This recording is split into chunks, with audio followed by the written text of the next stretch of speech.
Welcome back to The Explainer. Today, we're diving straight into the incredible legacy of William Burns in China. We're talking about a guy who literally traded massive fame, wild success, and total comfort for absolute obscurity, all just to reach the unreachable.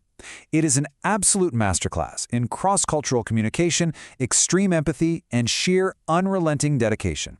So let's jump right into the narrative of William Chalmers Burns. To understand the man, we have to start with this quote. The gospel messenger must be willing to cross barriers before he can expect others to listen. Now, that wasn't just some nice theoretical thought for Burns. That was the radical driving philosophy behind literally every single shocking decision he made in his life. It's the lens for his whole story. He firmly believed it was his absolute duty to go directly to the people, rather than expecting them to come to him. Section 1. The Call to China, from Scottish fame to the unknown. To really grasp the magnitude of the sacrifices Burns made, we've got to understand what he walked away from. He wasn't fleeing a failed career. Born in Scotland in 1815, he experiences a profound religious awakening by 1832. Fast forward to 1839, he's a licensed preacher filling in for the famous Robert Murray McCheyne in Dundee, and he is sparking massive religious revivals. We're talking huge crowds gathering everywhere he went across Scotland, England, Ireland, and Canada. The guy had incredible standing. But then, in 1846, he drops the whole shebang and sails for China. And he didn't even take that long boat ride as downtime. He spent the entire voyage rigorously studying the Chinese language so he'd hit the ground running the second he arrived. Section 2. Leaving the comfortable coast, rejecting the status quo. So Burns arrives in Hong Kong, takes one look at how things were traditionally done by the foreigners there, and walks the exact opposite direction.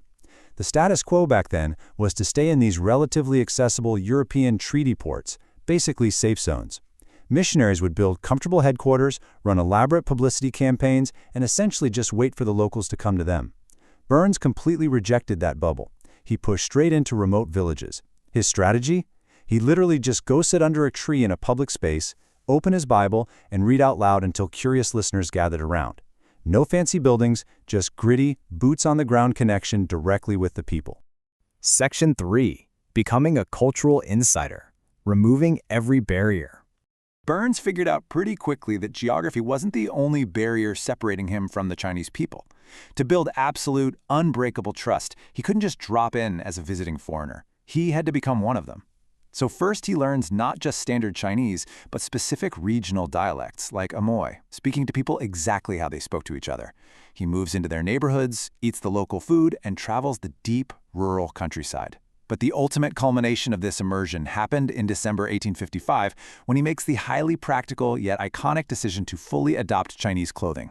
He noticed his foreign clothes were causing a massive commotion everywhere he went, totally distracting from his message, so he just changed his clothes. Which brings us to a massive concept here, identification. That's choosing to remove unnecessary barriers by adopting the culture and customs of your audience. Changing his wardrobe wasn't some theatrical gimmick, It was this profound act of humility. It was an absolute masterclass in cross-cultural empathy. He was physically declaring, I am moving toward you. I'm laying down my own comfort and my own cultural pride, so absolutely nothing stands between us. But his identification didn't stop at his wardrobe. Burns knew that if his message was going to truly take root, it couldn't rely on him forever. So he goes and translates John Bunyan's classic book, The Pilgrim's Progress, into Chinese, along with hymns and other materials. Why is that such a big deal? Because he was actively empowering indigenous Chinese believers to read, learn, and lead entirely on their own. He totally refused to let Christianity remain some foreign message relying on foreign messengers. He wanted it to be theirs. Section 4. A far-reaching influence, the struggle and the harvest. Now, abandoning every single safety net of your home culture, that is not an easy path. It's brutal, and I really want you to let this number sink in. 7. For about 7 grueling years of this incredibly difficult, exhausting ministry, facing robbery, illness, extreme opposition, and literally being thrown in prison, Burns saw exactly 0 people come to faith. Nothing. 7 years of apparent total failure. I mean, most people would have packed up and gone right back to the cheering crowds in Scotland, but Burns wasn't most people. He just kept preaching. He endured all that hardship without a single drop of bitterness. And then, the payoff. The 1854 Pachuya Revival. After all those years of rejection, the dam finally breaks near Amoy. Massive numbers of people start responding, and actual thriving Chinese Christian congregations are born. This huge breakthrough proved that his insanely patient, barrier-breaking methods and his deep identification with the people actually worked. The harvest finally came, and it was monumental. But Burns' legacy isn't just about the crowds he spoke to, it's also about the leaders he shaped along the way. He ends up forging this deep, traveling friendship with a young missionary you might have heard of, Hudson Taylor. Taylor was just profoundly impacted by Burns. Burns modeled for him that suffering was totally worth enduring, and most importantly, that ordinary indigenous believers should be the ones leading the charge themselves. That radical perseverance directly shaped Hudson Taylor, who, of course, goes on to become one of the most famous and impactful missionaries in China's entire history. Section 5. A Legacy of Identification. Moving toward the need.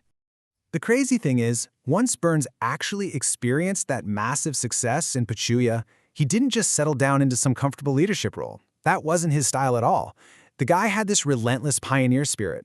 After adopting Chinese dress in 1855, he just keeps pushing further and further north, hitting Beijing by 1864. And then he travels to the deeply remote area of Nichuang in Manchuria. It was harsh, it was difficult, and he knew it. But to him, the places that offered the greatest comfort were rarely the places that needed him the most. Tragically, he caught a chill there and passed away in 1868 at just 53 years old, buried thousands of miles from his Scottish home. Literally right up until his dying breath, he chose the absolute hardest frontiers over the comfortable coast. Which brings us to a final thought for today's explainer. William Burns is this incredible reminder that sometimes the absolute greatest sacrifice we can make isn't about traveling to another country, it's about being humble enough to truly enter another person's world. So I'll leave you with this to ponder. What comfortable barriers are you willing to cross to truly reach others? Whether it's in your community, your workplace, or across the globe, what are you willing to lay down to build that bridge? Thanks for joining me for this incredible story. Keep learning, keep pushing those boundaries, and we'll catch you next time.